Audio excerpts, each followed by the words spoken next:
뉴욕 증시가 혼조세로 마무리가 됐습니다. 탄핵 그리고 무역 협상의 불확실성, 뭐 될 것이다 안 될 것이다, 일단은 뭐 하기 전에는 말들이 많죠. 근데 거기에 대한 부분들이 뭐 좋은 쪽으로도 이야기가 나왔다가 또 반대되는 의견들, 나쁜 쪽으로 이야기가 나왔다가 불확실성이 많은 것 같습니다.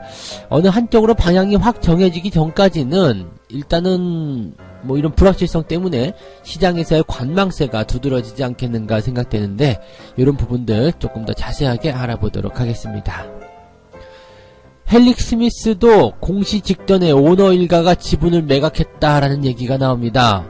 뭐 물론 이제 그 수량 자체는 많지 않다, 뭐 그렇게 얘기가 나오고 있습니다만, 수량과 관계없이 공시 직전에 매도를 했다라는 것은 내부자 정보를 이용한 것이 아니겠느냐, 이런 의혹들이 나올 수 있는 부분입니다. 자, 요 이야기들 조금 더 자세하게 알아보도록 하겠습니다. 또 다른 대주주의 매도 소식이 있네요. 테마주로 주가가 뛰니까 주식을 내다 팔고 있는 대주주도 생기고 있다. 자, 테마주 이야기인데요. 그 최근에 돼지열병 관련한 테마 때문에 주가가 많이 상승하니까 거기에 관련한 뭐 기업의 임원이라든지 또는 최대주주, 이런 사람들이 주식을 내다 팔고 있다, 이런 얘기입니다. 회사를 지켜가야 할 그런 대주주가 주식을 내다 팔아서 현금을 만드는데 급급하고 있다, 이래도 괜찮으냐, 이런 식의 얘기인데요. 자, 요거 내용도 같이 한번 알아보도록 하겠습니다. 네, 반갑습니다. 오늘은 9월 27일 금요일입니다. 또 한 주가 고세 이렇게 마무리가 또 되네요. 네, 시간이 왜 이렇게 빨리 가는 겁니까? 누가 보냈어요? 네, 난 아닌데. 자, 일단은 뭐 시간이 가는 것에 대해서는 뭐 여러분들도 같이 체감하고 있을 거니까 조금은 덜 억울할 것 같습니다. 그런데 시장에는 참 억울한 부분이 많아요. 내가 원하지 않았었던 그런 방향들, 뭐 그냥 외부적인 요인들이잖아요. 그래서 이런 것들 때문에 조금 억울하게, 네, 시장에 어떤 피해를 보고 있다, 이런 분들은 오늘 시황뉴스를 참고하셔가지고, 네, 어떤 방향을 찾아야 될 것인지 잘 한번 생각해 보셨으면 좋겠습니다. 자, 첫 번째 이야기 가도록 합니다. 뉴욕 증시 이야기고요. 뭐 재료는 크게 두 가지가 있습니다. 탄핵과 그다음에 미중 무역 협상에 대한 불확실성이다, 이렇게 되어 있습니다. 뭐 일단 무역 분쟁에 대한 이야기 한번 보죠. 다음 달 초에 미국과 중국이 무역 협상을 하기로 되어 있습니다. 트럼프 대통령은 예상보다 일찍 중국과의 무역 협상이 타결될 수 있을 것이다, 이렇게 얘기를 하면서 협상에 대한 기대감을 키워놓은 상태입니다. 실질적으로 중국이 계속적으로 이제 미국에 대한 농산물 확대도 하겠다라고 이야기하고 있는 상태라서 뭐 이거 나쁘지 않은 소식이죠. 미국산 대두, 또 돼지고기 수입, 이런 것들의 수입을 또 큰 폭으로 늘릴 것이다 라는 소식이 나와 있는 상태입니다. 중국의 이 상무부 대변인이 이런 대두와 돼지고기를 상당폭 구매하기로 합의했고, 중국과 미국의 농산물 협력에 대한 공간은 아주 크게 나타나고 있다라고 되어 있는 상태입니다.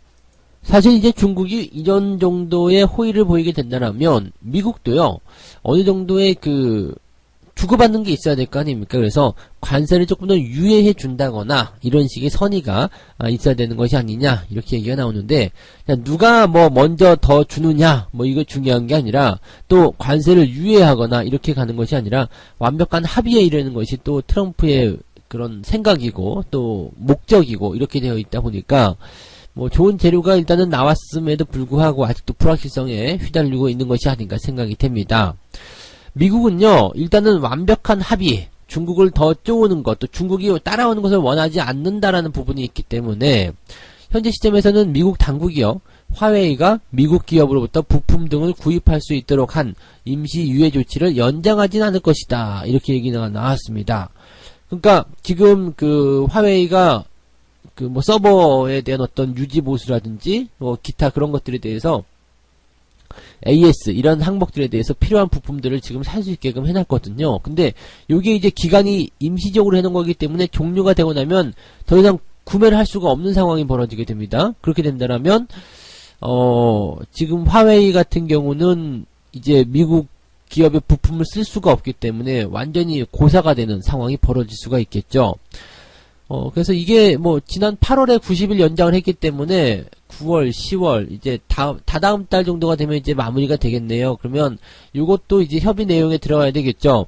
이제 10월 달에 협상을 하게 되니까 화웨이에 대한 부분들도 어떻게 풀어줄 것이냐 다 협상 내용에 들어가야 되는데 협상을 할 때 미국이 원하는 그런 조건들을 들어줘야지만이 이런 것들이 가능할 것이다 되어 있는 거죠. 미국이 원하는 조건은 너희들이 농산물을 아무리 많이 사더라도 이 지적재산권이나 이런 부분에 대해서 협상이 되어 있지 않다라면, 협의가 되지 않는다라면 다 필요 없다. 네, 이렇게 하는 얘기라서 중국이 또 발끈해가지고 네, 짐 싸서 중국으로 날아갈런지 아니면 협상을 해줄 것인지 이게 굉장히 오리무중이고 불확실하다 이런 얘기가 되는 거죠. 그러니까 이런 것들은 이제 일방적으로 미국의 승리로 갈 것이다라고 되어는 있는 상태이기 때문에 이게 이렇게 미국의 승리로 가게 된다면 무역 분쟁이 끝나는 거고요. 중국이 여기에서 조금 더 반항을 하겠다 그러면은 이제 시간이 조금 더 뒤로 밀어나는 모습이 되겠죠. 근데 여기서 이제 미국도 완전한 강수를 뒀기 때문에 더 물러나고 싶지 않다 이렇게 얘기를 하고 있는 것 같아서 뭐 중국도 그냥 어차피 안 될 거, 어차피 해야 될 거 이렇게 생각한다면 빨리 끝내줄 수도 있을 것 같기도 하고요. 네, 그래서 조금 더 일단 봐야 될 것 같습니다. 근데 일단 고위급 회담이 진행되는 그 순간까지는 계속적으로 뭐 좋다 나쁘다의 이야기가 나오지 않겠는가 생각되니까 그런 부분들이 혼조 양상으로 들어갈 것이다라고 보시면 되겠고요.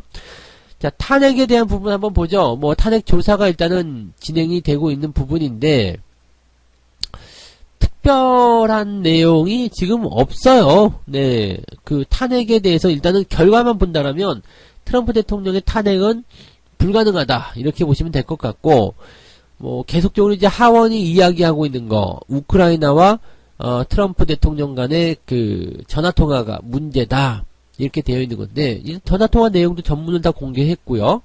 그 다음에 우크라이나 대통령도 외압은 없었다, 정상적인 대화였다 이렇게까지 이야기했고, 뭐 실제로 이제 그 내용들 들어봐도 뭐 이런 언급은 있었죠. 네, 바이든 전 부통령에 대한 조사는 해야 되는 거 아니냐, 부정적인 내용이 있는데 조사해야 되는 거 아니겠느냐 이렇게 했지만 실제로 니네가 조사하지 않으면 뭔가 불이익을 주겠어라든지 이런 식의 내용이 없었다는 얘기예요. 그러니까 말은 할 수 있는 거잖아요. 말은 할 수 있는 거기 때문에 뭐 물론 이제 대통령이라는 지위를 이용해서 미국 대통령이라는 부분이기 때문에 내가 말을 한 것을 상대방이 그냥 무시하지 못할 것이다 이렇게 생각할 수는 있겠습니다만, 그래도 말이라도 어떻게 뭐 부정부패에 대한 부분들이 해소가 돼야 됩니다 라고 얘기하는 정도야 그렇게 나쁜 소식은 아니겠느냐 이 얘기인데, 요것도 한번 여러분들이 고민해 볼 필요는 있을 것 같아요. 그래서 요 내용들이 일단 민주당과 트럼프 사이에서 누가 더 손해를 보는 일이겠느냐 이렇게 생각해 본다면 민주당이 더 손해를 보는 상황이죠. 어차피 상원 쪽에서 이 공화당이 다 잡고 있기 때문에 이 문제가 네, 탄핵이 진행될 것 같지는 않고요. 그냥 흠집 내기다라고 한다면 누가 더 많이 흠집을 받을 것인가. 뭐 트럼프야 원래 그런 놈이었다라고 생각해 버린다라면 민주당은 상당히 이번에 타격을 받을 수 있는 그런 내용이 될 것이다 라고 보셔야 되겠죠. 그래서 탄핵에 대한 조사를 들어가는 것 자체가 사실은 민주당에게는 굉장히 좀 손해보는 그런 내용이 아닐까 생각이 되는데, 계속 일단 진행하고 있는 부분들은 제 생각엔 그래요. 그냥 바이든이라는 하나의 그 후보 자체를 이제 제거해내고, 왜냐면 이 사람이 이제 지금 현재 나이가 굉장히 많거든요. 그래서 대선에서 성공해가지고, 물론 이제 나이가 많다고 해서 대통령을 못하는 건 아니겠습니다만, 이제 이 사람을 손절하고 다른 후보를 내세우기 위한 그런 내용이 아니겠느냐, 뭐 그런 얘기도 좀 있습니다. 그래서 탄핵 때문에 뭐 이렇게 이 사람을 좀 제거하고 다른 사람을 끄집어내자, 뭐 이렇게 나올 수도 있다는 얘기인데, 그러기에는 너무 이게 일이 커지게 된 것 아닌가 생각이 좀 들기도 하고요. 네, 아무튼 뭐 참고하시면 될 것 같습니다. 그래서 트럼프 탄핵에 대한 부분들은 일단 결과치만 보면 가능성은 거의 없다 이렇게 보시면 되겠습니다. 그래서 요것도 뭐 시장에서 그렇게 크게 부담을 줄 만한 내용은 아니겠다라고 보시면 되겠습니다. 경제 지표는 뭐 좋은 것도 있고 나쁜 것도 있고 그렇습니다. 뭐 특별한 건 없네요. 그래서 소비 지출이 조금 증가하긴 했는데 잠정치보다는 뭐 조금 안 좋게 나왔다. 그래서 요것도 이제 어떻게 보면 나쁜 소식이다라고 볼 수 있겠습니다만, 소비 지출에 대한 부분은 잠정치와 뭐 크게 차이가 나지 않았기 때문에 뭐 특별히 악재라고 보시기는 조금 어렵다라고 보시면 되겠습니다. 뭐 특별한 건 없네요. 그래서 대체적으로 보면은 네, 경제 지표 같은 경우도 나쁘지 않았고요. 고용 쪽에서 본다라면 이 실업보험 청구자 수가 조금 더 늘어났다라고 되어 있어서 고용 지표는 조금 더 안 좋게 나온 거네요. 그래서 뭐 이런 정도. 그러니까 뭐 지금 보면은 이렇게 수치가 크게 변화했다거나 경제지표상으로 문제가 될 만큼 그렇게 되어 있지가 않기 때문에 그냥 뭐 시장 예상치에 거의 부합했다, 그 정도 수준이었다 이렇게 되면은 시장은 일단 충격 없이 가는 거거든요. 시장 예상치보다 좋았다 그러면은 호재, 나빴다 그러면은 악재. 근데 그 정도 수준이다 그러면은 그냥 그렇구나 이렇게 넘어갈 수 있다는 얘기입니다. 그래서 지금은 이제 무역 분쟁 불확실성, 탄핵에 대한 불확실성, 경제지표에 그냥 그저 그런 상황. 시장은 그냥 관망세로 들어가는 거죠. 그러니까 시장에 대한 부분들은 현재 좀 지켜보자 이런 상황으로 가고 있다라고 우리가 해석하시면 될 것 같습니다. 자, 이제 두 번째 이야기부터는 이제 대주주들 이야기입니다. 뭐 욕을 좀 해줘도 될 것 같은 상황이기도 한데 하나씩 보도록 하죠. 자, 헬릭 스미스에 대한 이야기가 나왔습니다. 임상 오염 공시 직전에 오너 일가가 지분을 매각했다. 요 이야기는 뭐 이미 해드린 적이 있을 겁니다. 공매도에 대한 이야기도 있었고, 뭐 외국인 기관들 매도가 굉장히 많았었는데, 뭐 관계자들이 팔지 않았을까, 그 생각을 일단은 해봐야 된다라고 말씀을 좀 드린 적이 있었죠. 근데, 역시 뭐 팔긴 팔았네요. 그래서, 헬릭 스미스, 지금 현재, 대표의, 뭐라고 그럴까요? 관계자라고 봐야 되는데,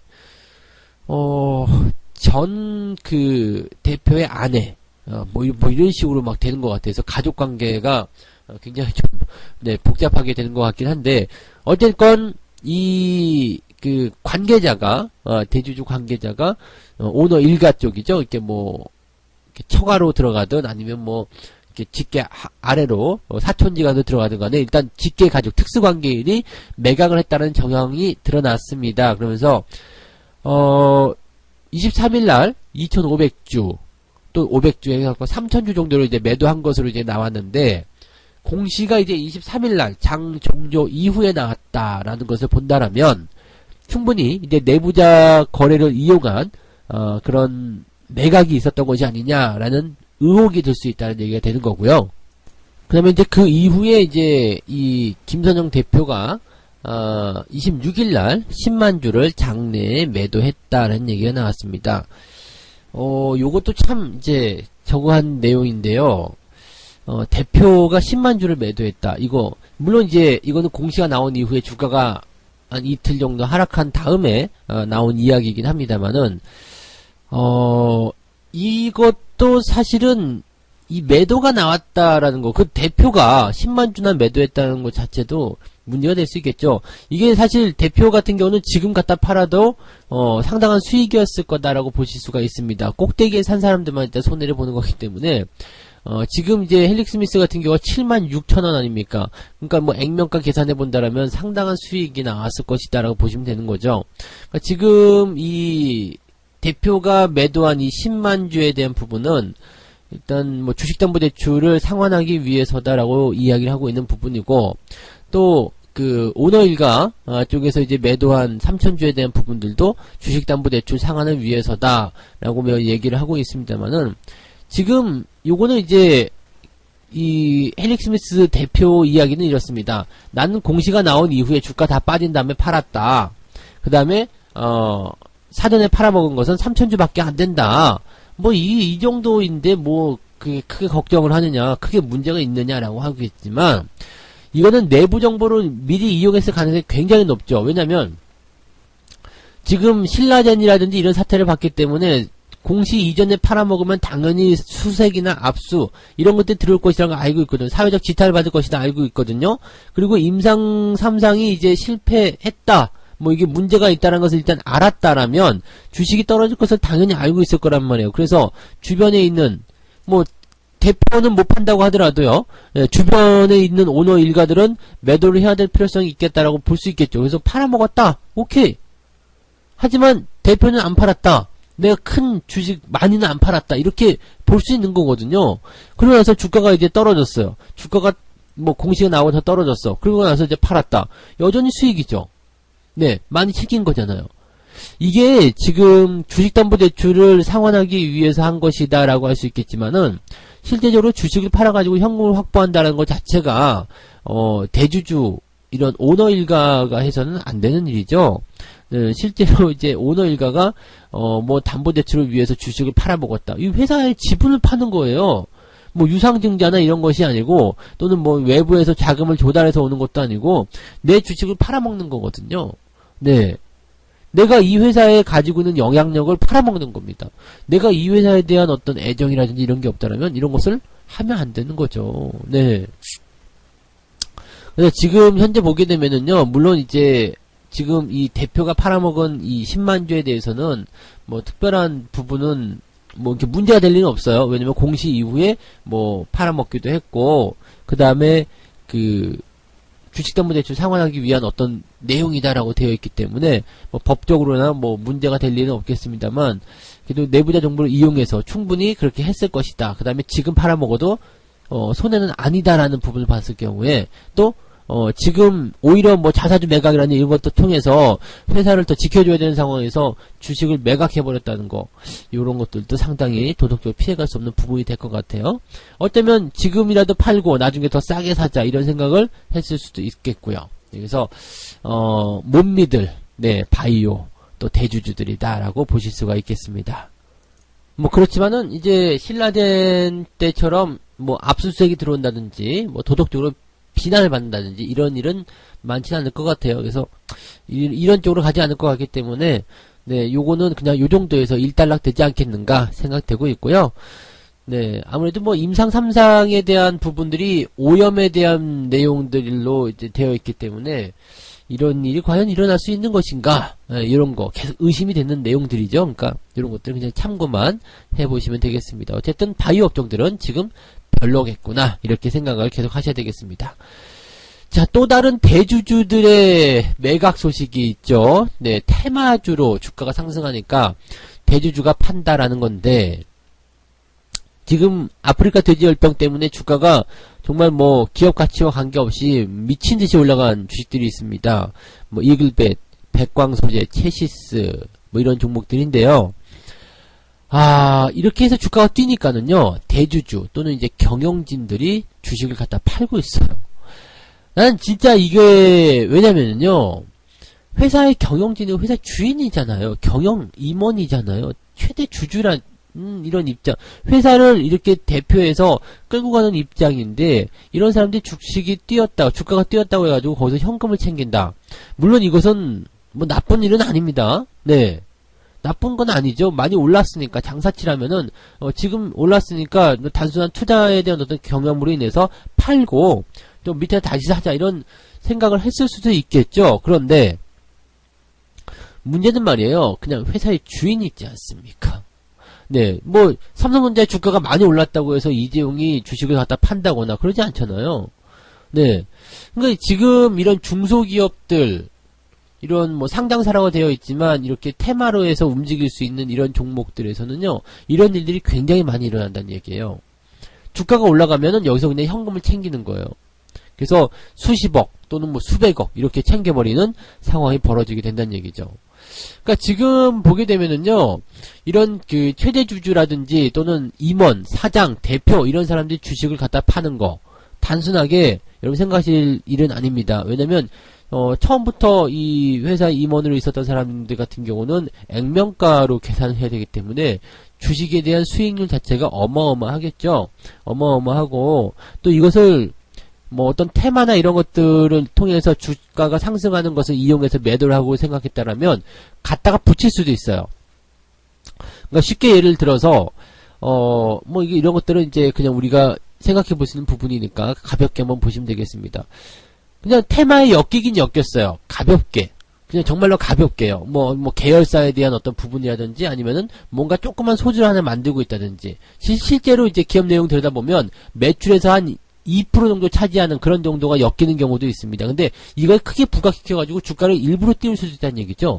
일부러 띄워놓고 나서 매도를 치는 거. 이런 것들도 어떻게 보면은, 물론 이제 헬릭 스미스처럼 내부자 거래를 이용해가지고 공시전에 팔아먹는다? 신라젠처럼? 이렇게 나오는 것도 지탄받아야 될 내용이지만, 이 어떤 테마나 이런 환경을 이용해가지고 그것을 부각시키고 주가를 부양시킨 다음에 자기들이 팔아먹는 거.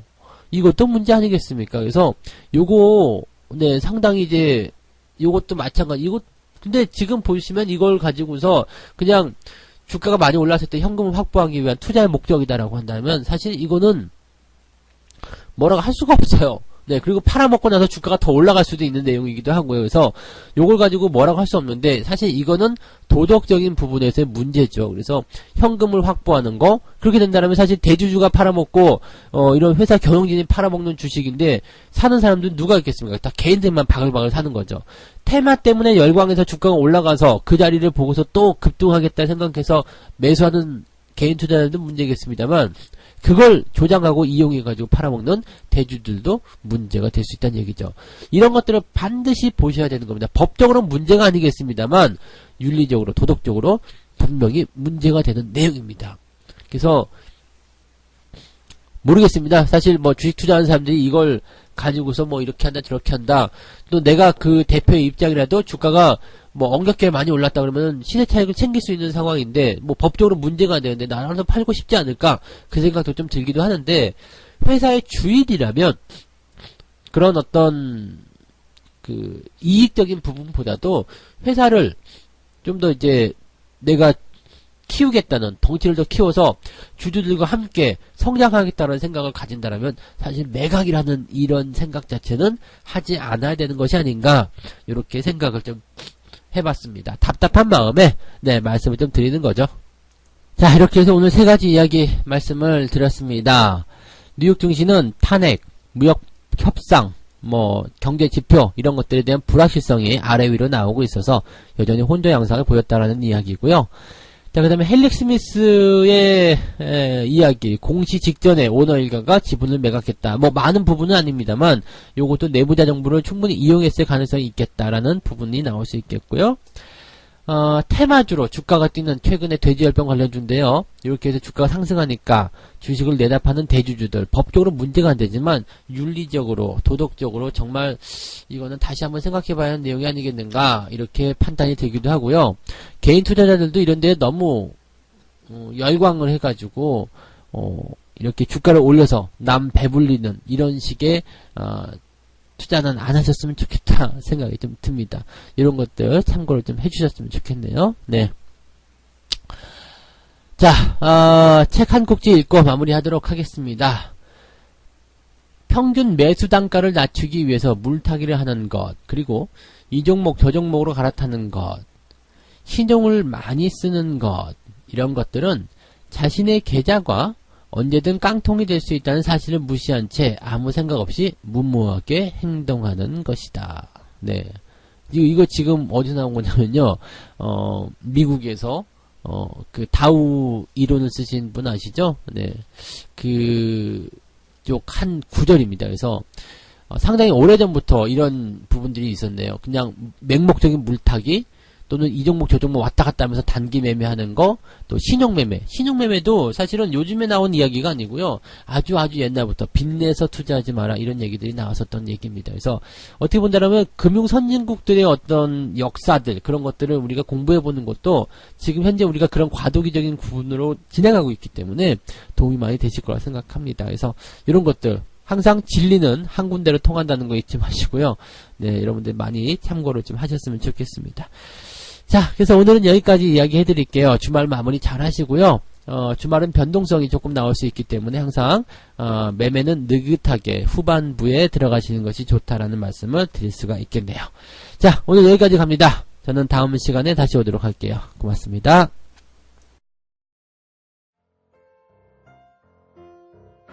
본 방송에서 제공되는 모든 정보는 투자 판단의 참고 자료이며 투자의 최종 책임은 본 방송을 이용하는 본인에게 있습니다.